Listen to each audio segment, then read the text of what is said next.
Hello everyone, আবার এক নতুন ব্লগ নিয়ে চলে আসলাম তোমাদের সাথে শেয়ার করব বলে। এখন বাজে দুপুর 2টো, লাঞ্চের টাইম হয়ে গেছে। তো লাঞ্চে আজকে কি কি মেনু আছে সেটাই দেখাবো।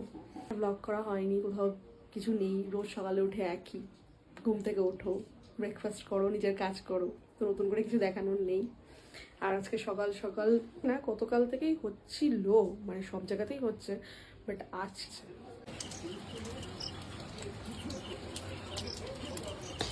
বাইরে সকাল থেকে হচ্ছে বৃষ্টি, কোনো থামাথামির নাম নেই। থামাথামির কোনো গল্পই নেই, কমছে বাড়ছে হয়েই যাচ্ছে বৃষ্টি।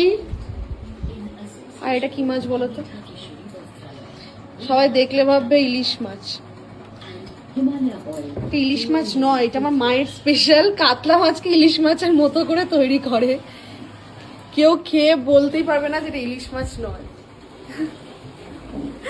ওই জন্যই তোমাদের সঙ্গে দেখলাম বাইরে বৃষ্টি হচ্ছে আর আমরা কাতলা মাছকে ইলিশ মাছ বানিয়ে খাচ্ছি। এই যে আজকে লাঞ্চের মেনু ছিল ভাত, সেদ্ধ ডাল, চাটনি, মাছ তো দেখালাম, আলু করলার ঝোল, আর অবভিয়াসলি আমার স্যালাড। সেটা তো অবভিয়াসলি ইম্পর্টেন্ট, ওটা আমার লাগেই।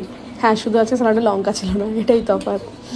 আর এই যে মাছটা হেভি খেতে হয়েছিল। কাতলা মাছ বাবা আনলেই আমি মাকে বলি এরকমভাবে করো, মানে এটা এত ভালো লাগে খেতে, মানে অসম্ভব দারুণ লাগে খেতে। পুরো মনে হয় ইলিশ মাছ, মানে সিরিয়াসলি স্পিকিং কেউ বলবে না এটা কাতলা মাছ খাচ্ছি।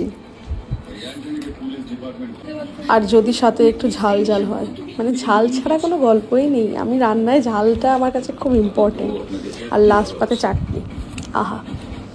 দুপুরের লাঞ্চটা জমে গেছে, জাস্ট হাত চেটে পুটে খেলাম। তো চলো, তোমাদের সাথে আবার দেখা হবে নেক্সট কোনো ভ্লগে।